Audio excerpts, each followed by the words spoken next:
Hey, welcome back to ParaMystic Podcast. I'm your host, Kristina Bloom. And today we're going to be talking about all different kinds of healing, shamanic healing, quantum healing, breath work, Reiki, all different kinds of healing. And I have two really amazing guests here to talk to you about that. I will bring them up in a moment, but right now, I just wanted to let you know that I've got some online stuff scheduled. So starting on you're going to miss the first one, but starting on Monday, December 8th, the first Monday of every month at 7:30 p.m. Central, I will be hosting an online mediumship practice. So if you're a psychic medium or you think you've got some abilities, you have some questions, you want to practice your craft, come on in for that. I have that posted on Facebook. So all you have to do is go in, register for that. It's $10, no problem. On the third Mondays of every month coming up, I will have trance mediumship practice. So I'm hoping to just create some nice groups that can get together once a month and practice, because a lot of people tell me, they take the classes, but they don't really have anyone to practice with. So they don't really know if they're even doing well with it. So I'm offering the practice place where people can come in. It's a Zoom room where people can come in and practice. And again, that's $10 for each session.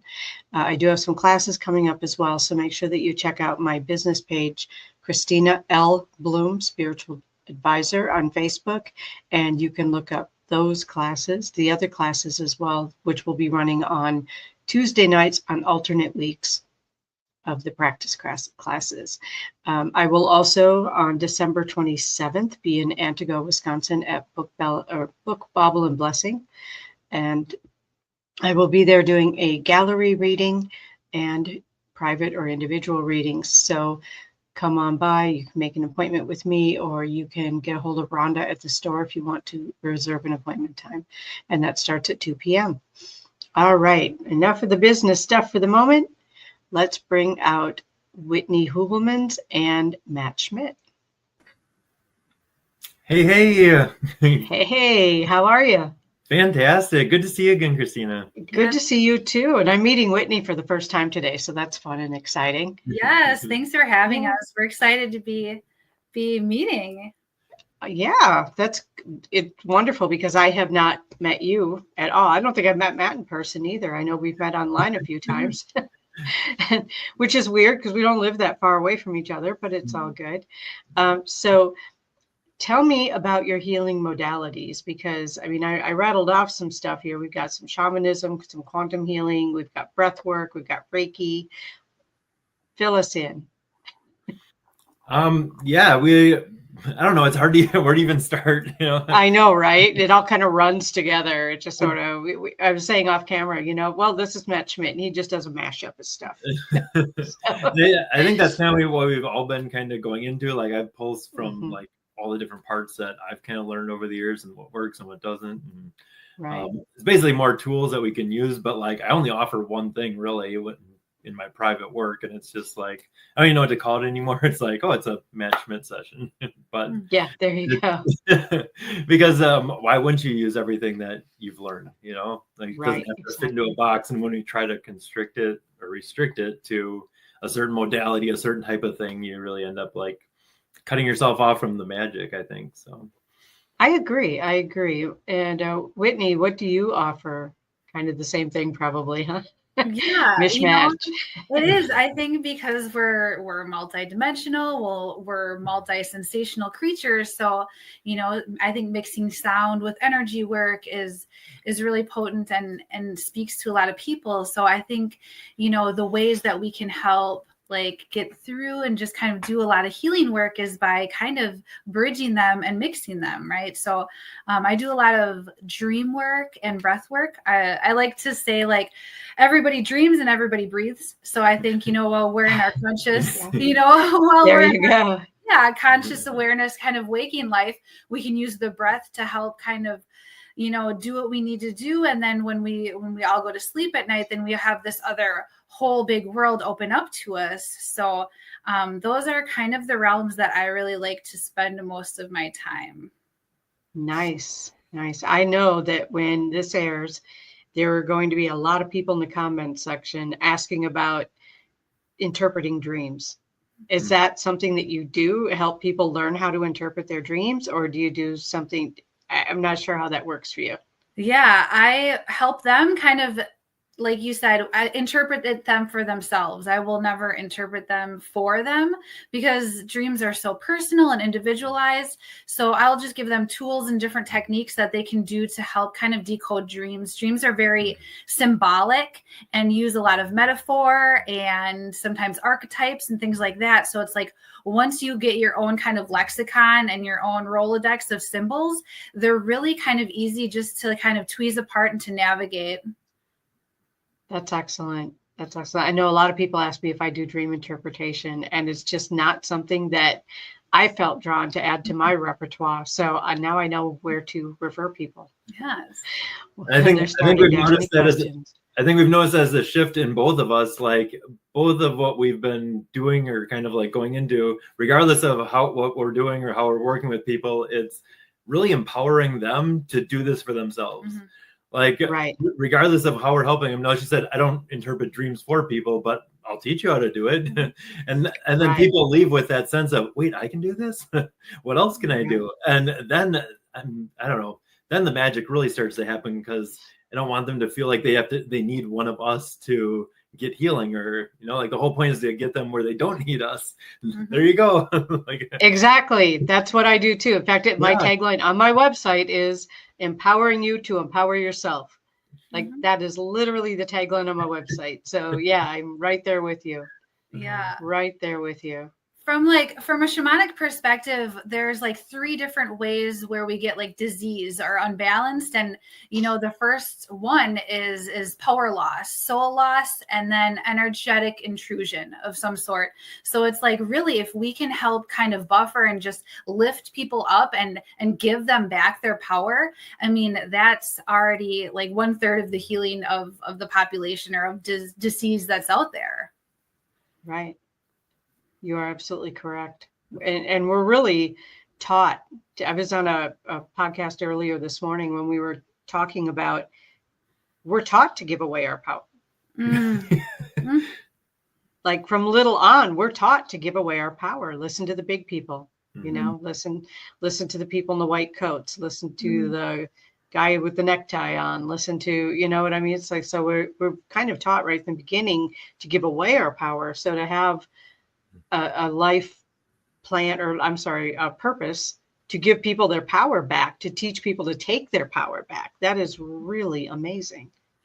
And isn't that really the journey for everyone? Just remembering who you are, remembering you are this powerful, divine creature that I think we have to get pulled away from it to find it again. Mm-hmm. And that is that's why we're here. It is to remember why we are our bigger selves, basically. And right. And I think that is like the lesson, right? The lesson is, oh my gosh, like, am I losing it? Am I giving it away? But without that kind of trickster, that coyote energy, like that medicine is like, okay, what is it? What am I doing here? And then it's like, oh my gosh. And then how much more powerful are you once you realize, wow, this is me. And, here I am. Right. My experience has really been that once people start taking back their power, part of the healing process is that they get angry with themselves for having given it away. Do you find that in your work too? Like people go like, why did I give my power away? Yeah, there is this roller coaster of it's definitely not emotions. A linear path. We'll put it that way. So, I think you do go through those different phases of that, but they're also like those important stepping stones in getting. I agree. Be more confident in yourself, to be able to trust yourself, and really to step into that further. So. And to be able to recognize, I think, when you're giving your power away, because I think so many of us are so used to doing that, we don't even know we're doing it most of the time. We're just taught to do it, so we do it, and we don't even think about it. And I think getting to the point where you think about it and recognizing it is really key. And I think it's like teaching kind of more like a spiral path, right? So we're on this upward trend, so we can look behind us and say, oh, how did I traverse that? And what was that experience like? And then I can move that forward, and it's kind of like, yes, like you said, being over cultured or over domesticated and having those programs like in, but then it's like, all right, I've done this before. How did I, manage this? How did I do this? And gaining tools along the way. Right. I agree. I like that term, domesticated, and becoming undomesticated. Right. Or like rewilding, right? But it's like sometimes, right. we're animals, at our core. And it's like, we're not meant to fit into cages or boxes or anything. And I think that's part of like the magic of giving that power to people back is like, we're meant to roar a little bit, and we're meant to growl a little bit, and why not? Right, exactly. I like that roaring and growling. Go ahead, Matt.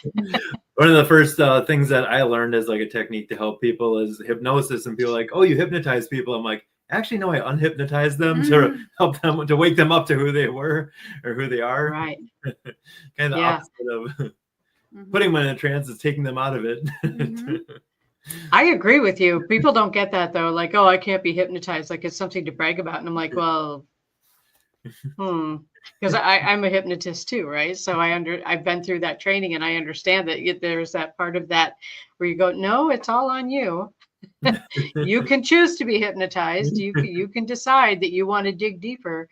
But you're right. It's deprogramming people to get back to themselves, to get back to their own unique essence. And that is just so important in the healing process and in the growing process. Sometimes I think, I'm just going to throw this out there and I'm going to ask you what you think about this, but sometimes it seems like in this arena, people get the words healing and growing confused.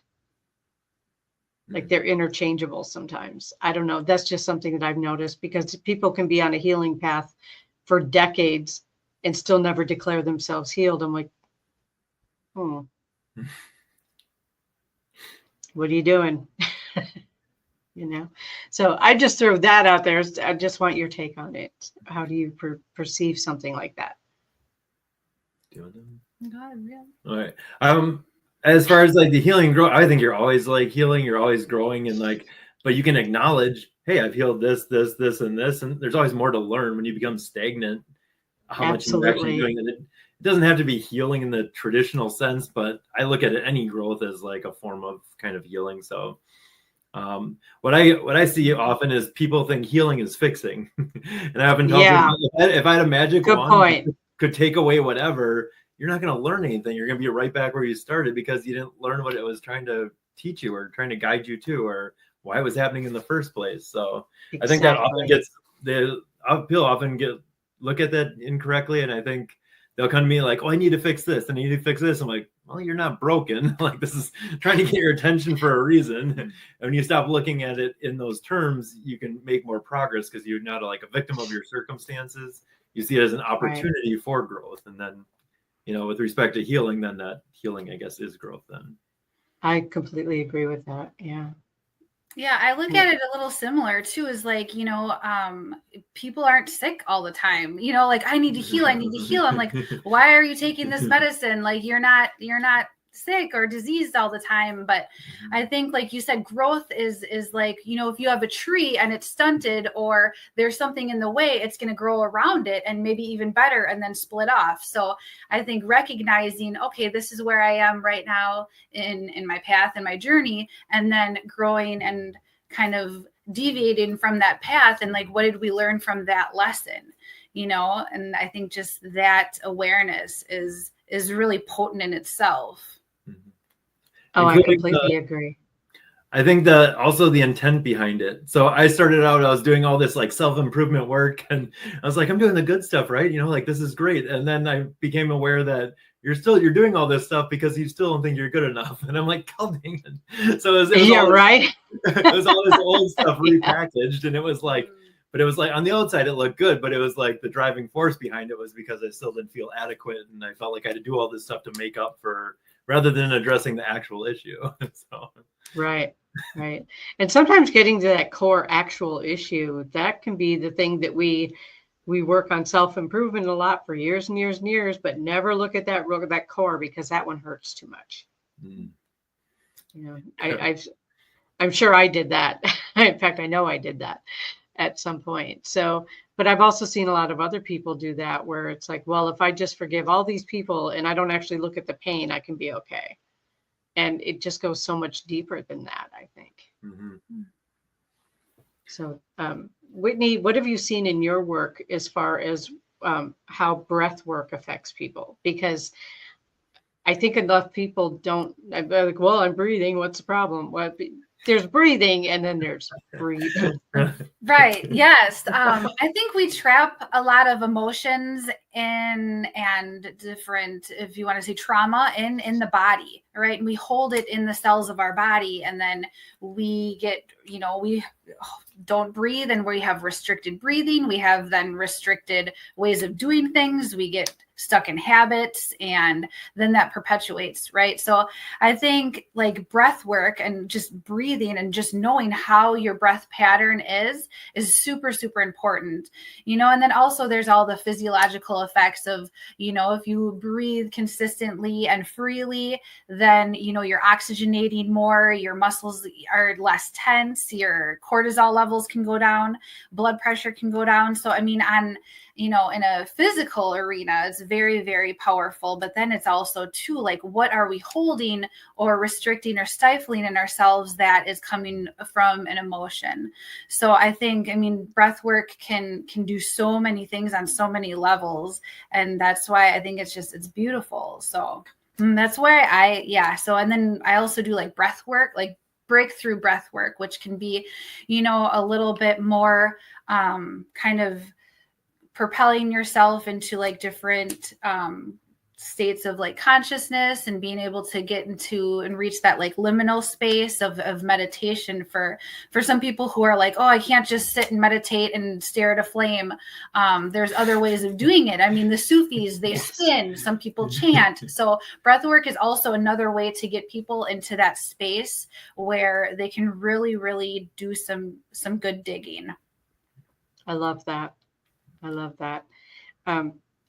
Matt, what is do you work with breath work as well? Is that part of what you do with people?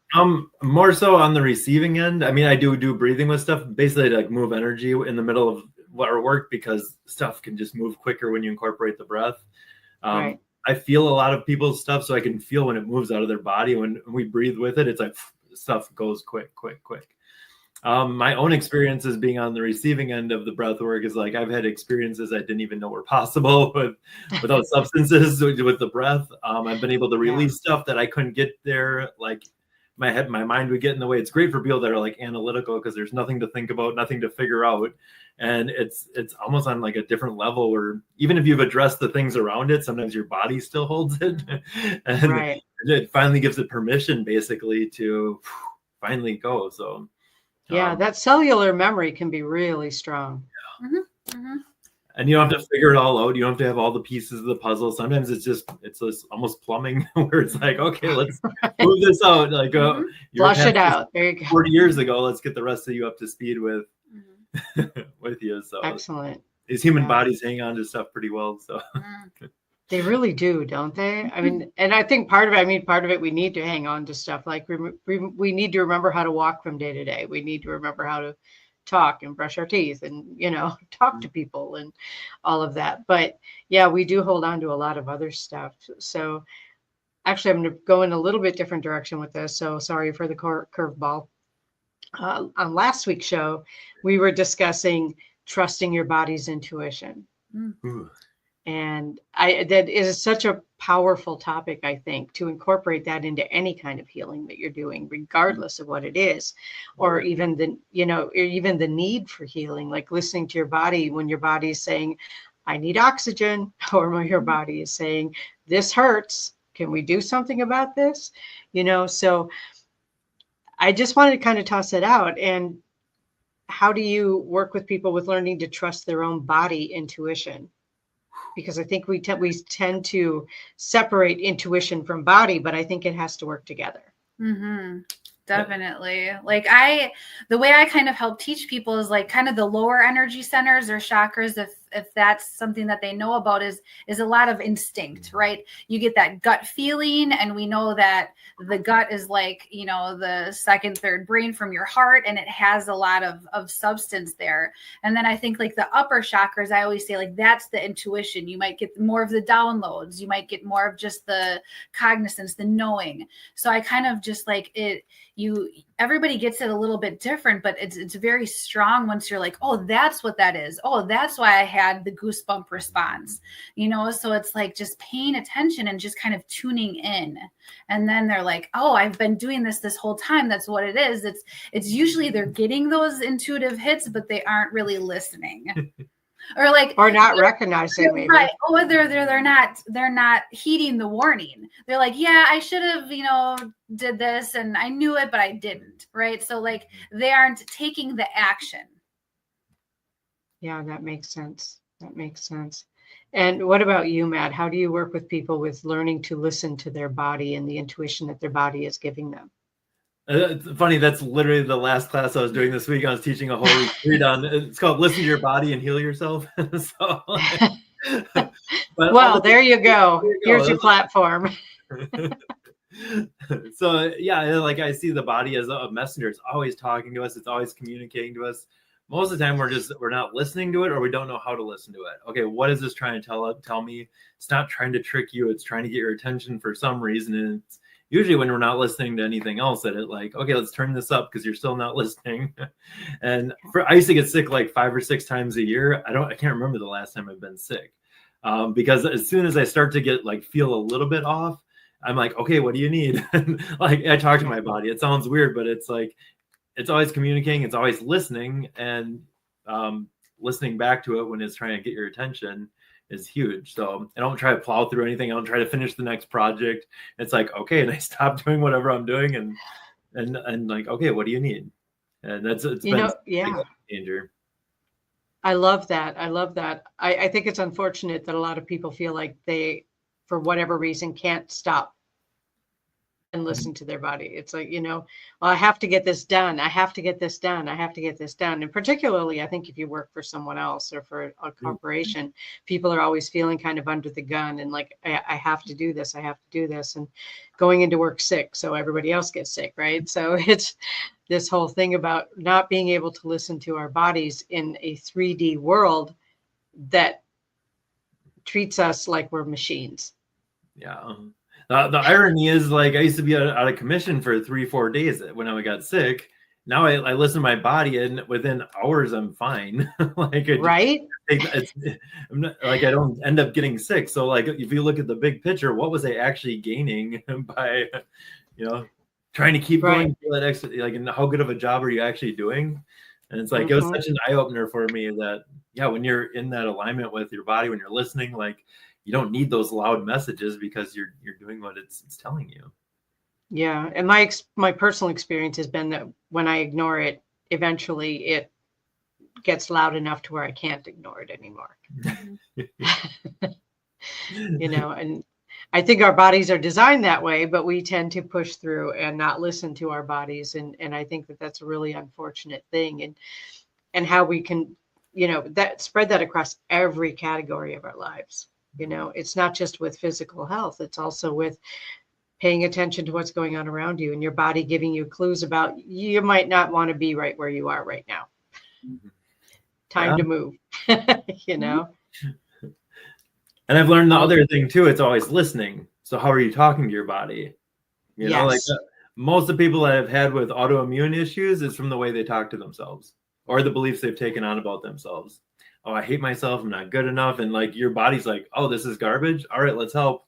And it like goes into attacking itself. It tries to clear it out. And you end up with all these issues. And when we change the why that's happening. Yeah, it's pretty incredible. Yeah. And then I've just really been focusing on with like women and my daughter is like during like our moon time, right? Our moon time, we can be highly intuitive, highly sensitive, but then that's also a time just to really like go inward and to rest, right? We have this like hurry sickness society where everything's go, go, go. But instead it's like, how can we teach this to be like, no, this is my time. This is what I'm going to do. I'm going to honor what my body is telling me and to what it needs, right? And to nourish it the way that I need to. So I think if we could switch that perspective and start to teach our young ones that, and then to honor that cycle, then I think it could help a lot in the long run. And then just honoring that cycle and that perspective. Oh, that's beautiful. Thank you for sharing that. I know that there are a lot of women who don't feel like they have the freedom to do that, or like a monthly cycle is something to be ashamed of, or something like that, because that's what a lot of us learned in this society. Not everybody, but a lot of women have learned that, like, you just hide it away. You don't talk about it. You just take care of whatever you have to in private. And, not that we all need to go out and advertise whatever it is we're going through, but I've noticed that too, where it's been something like that, where we have to unlearn shame, right? We have to unlearn that is something that is not okay, because it absolutely is okay. Our bodies are designed that way. But so many of us, especially, I mean, I know I'm quite a bit older than you guys, but when I was growing up in the 70s, it was like, don't talk about it. That's something to be, no, that's bad. Just keep that hidden. And so therefore, a lot of us went through a lot of trauma. And I think it's still going on in some aspects today too. But I feel like maybe it's just the people I hang out with or the people I communicate with. But I do feel like the world is more open about those things now. Yeah, we've started pockets where we have like moms talking to their daughters, and we have moon cycle classes, because we're like, this is an empowered time. Like, you're stronger, your senses are heightened, and you're intuitive, you're creative. So it's like your dreams are going to be a lot more profound and vivid, and you're going to want to create whatever that is. If it's painting, poetry, whatever it is, it's like, this is your center stage. This is your moment. So I think, just bringing that back, because I think the reason it was downplayed for a lot of times is because, society or the patriarchy, whatever, was like, oh no, this is a powerful time, and we don't want them to know how powerful it can be. So I think we're kind of bringing that back. I love that. It is. Had I been taught that it was a powerful time, my life would have been so much easier. Like, seriously, we just don't teach that anymore. All right. So I know you guys do retreats. You mentioned a retreat before. So tell me, is that something you do together or separately, both? Yeah, we have we've done some like day retreats, and then we've been doing we've done couples retreats. We've done, we have one coming up this summer. It's a deep healing retreat. That's always a great time. Like, it's a deep dive into everything, but then there's a big integration piece, because we've noticed, we've had this conversation like multiple times, like, how do we get people not to rubber band back? They have these peak spiritual experiences or these healings, and then a month later you talk to them and they're right back where they started. I'm like, okay, what do we need to to figure out how to keep them on this new trajectory that they've kind of unlocked? So that's why we try to incorporate that into the retreat space now. So we'll do like a follow-up call, and we'll check in with everyone like a month later, and some accountability part to keep them, to make the healing stick. So right. And I know I've been to retreats, and it's this great, wonderful experience, and then you get back into your life and it just sort of fades away. The experience just sort of fades. You still have the memory of it, but it's not the impact. And I don't think we're meant to carry impact all the time. I mean, that would be exhausting, but so I understand what you're saying, though. That integration piece is so important with the follow-ups and then getting them to like giving them some tools they can take, because like life doesn't stop because you go through like go to this event and you're like, oh, I'm all good now. If I just stay here, I'll be fine. Like, right. Exactly. Can I just move in? That's awesome. Thank you. It's unrealistic. So it is. I mean, that's why treatment programs have aftercare, right? to keep it going, to keep it integrating. Mm-hmm. So I think that's an important thing too, is that whole aftercare and accountability part is really important. So you have this deep healing retreat coming up next summer. Yeah, we do it every year. So it's at Golden Light Healing in Sobieski, which is just north of Green Bay, about 20 minutes, and beautiful space, like 200 acres, and they have cabins, and I don't know, it's lovely. Wonderful. Do you have dates set for that already? July 10th through 12th, I believe. Mm-hmm. Just going off the top of my head. Yeah, I believe that's correct. Okay, and people can find that information to register for it on your website? Yep, under events, and then so there's a bunch of other events that we have throughout the year, but they're all listed there. And we also have a list of all the spiritual and wellness fairs in the state of Wisconsin listed there, because I had a hard time finding them when I first started, so I started keeping a list, and it's been growing over the last like 3-4 years, and I think there's probably like 80 fairs just listed for this year alone. So, I'm sure just the few that I'm connected in with, I have to make choices, you know, am I going to this fair or this fair, because they're happening on the same day.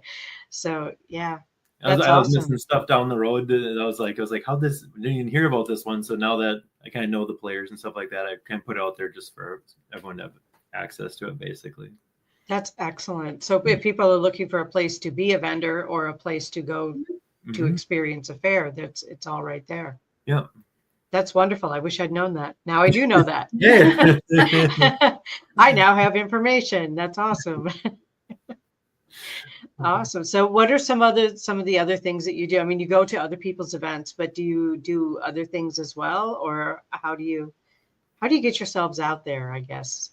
I do a lot on YouTube. Like I started all the stuff I started teaching in like classes and workshops and stuff like that. I started putting out on videos because I feel everyone should have access to this stuff. Like if you're willing to put in the work, you should be able to have the tools to do it. So that's why I kind of created the channel. And then that's how a lot of people, that's usually where I send people first. And then when they get stuck there and they need extra help, then they like come see me. And my work with people is pretty in depth. It's like 4 to 6 hours is pretty average for the time I spend with a person. And we're going through all the layers of stuff. And I mean, it's intense. It's not for everyone, you know, but at the right time, it's like the fastest way I know to get people to where they're trying to get. So people can make those appointments on your website? They just reach out and contact me because I work all over the world, and I also don't want someone like, here, fix my mom, because it doesn't work out well. So, right. Yeah. It's not a treatment. You're not going in for it. You know, it's like, it's a deep dive into, you know, the depths of your soul to see what's been holding you back from experiencing the fullness of life. So excellent. Yeah. That is wonderful. I was just going to ask you another question. I totally forgot what it was. So I guess that wasn't the right question to ask. I think it's kind of interesting what I've been seeing kind of as a theme is like people are going back to remembering what life was like when they were 3 years old, 4 years old, you know, a time when they felt free, when they were like, when they didn't have all these like confines put on their life, you know, when they were unrestricted, uninhibited, they just got to like be themselves.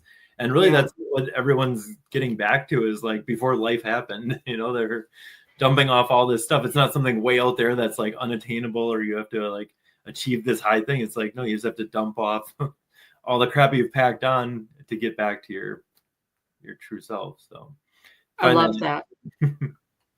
I love that. That's always been a theory of mine, is that we don't have to learn to love ourselves. We already do love ourselves. We just have to peel away all the layers that make us not be able to access that love for ourselves. You know, I love how you do that. That's amazing. It's really one of these days, I'm going to be in your space, which would be awesome. That would be cool. And something I think we really try to do too is like we take it to the streets kind of thing, is like really, I think community is the new currency. And that's really, really what people are craving. And that's what people are telling us. That's what we're experiencing. And it's just like getting kind of just like this healing network of you know, people who are going through something or people who have something to offer, but it's just like it's coming together, and it's less polarization and more unity.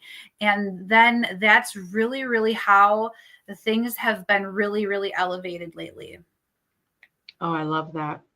Yeah, I've been noticing that too, where people are really kind of just, we're all done with the whole chasing thing. You know, we don't want to be chasing stuff just to get the stuff and then realize we got too much stuff. We got to get rid of some stuff. You know, like that's become such a vicious cycle in our society. And I feel like so many of us overall become owned by our stuff, you know, and what's really real is in here. It's really about going back and finding that inner love and that inner joy. And I just think that the work that both of you are doing is just so incredible. And thank you for making yourselves available for that. Thank you. Yeah.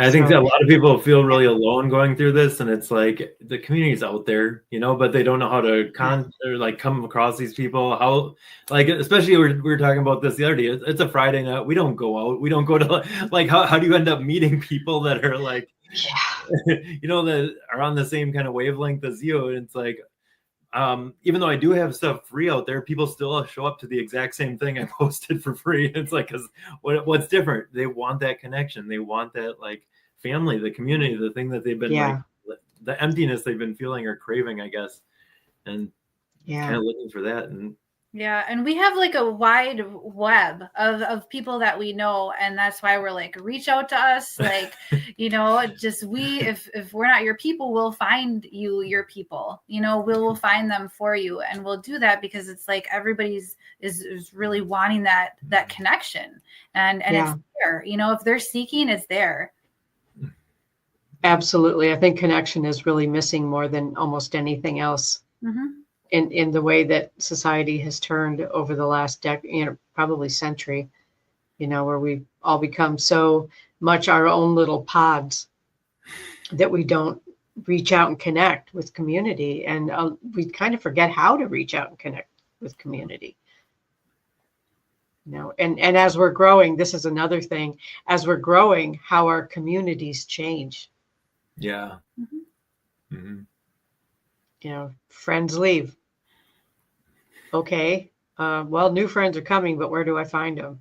Yeah. You know, and people who have, for whatever reason, had to, for their own safety, their own self, step away from family. Where do we find a new family? Where do we find that connection? And it doesn't have to be family for sure, you know, where I don't think we're all out there looking for new parents and new siblings, but just that really strong community connection. And I love that you guys put out there in such a way that people can actually reach out and find you. You know, I absolutely love that. So that's kind of a lot of what we do. And it's like, hey, I have a person for that. You know, we can't do it. All I can give you is one perspective. I can give you what I offer, but like, hey, you need someone that's not me. Hey, I know someone. And it's like, we have this invisible network of people, and it's not like, I think people are starting to realize that, like, oh, I can just ask, like, and someone knows someone. So yeah, exactly. I mean, I can't help every person that comes to me either, because maybe I'm not their person. I'm not the one that's meant to help them. So the more people that I can refer to, the more people I have contact with, I can refer people out. You know, people come to me with dreams, I'm sending them right to Whitney. She can teach them how to do that, because that's just not something that I've ever done, I guess. And when I have tried to coach people, I'm like, well, what does this mean to you? What is the symbolism for that? People are like, can't you just tell me what it means? No, I can't. Sorry. It's way too convoluted. I have no idea what it means, but I have a feeling you do. You know, so I love that as well. We had a cool thing happen like that. Someone tagged me in a post online on Facebook. They lived across the country. Hey, I have a friend in Green Bay who's in the hospital. Is there anyone that can go visit her? I was out of town. I shared it. 3 people went and visit this stranger in the hospital. That, like, oh, I love that. that is such a beautiful story. And it's like, that's why we have this community. And like, yep, what's her room? I can be there. And like, these people don't even know her. They didn't even ask any questions. Where am I going? What do I need? And Right. 3 people met there, and they like, talked to this lady and, just gave her some support. She had been through a lot. So yeah, I didn't even know this person, but it all lined up, and, That's wonderful. What a beautiful story. Right there. Yeah. And that is the power of community. Yeah. I love the that. ripple effect is huge. Like it is very, very powerful. The ripple becomes a wave, and we're all riding it, right? We are.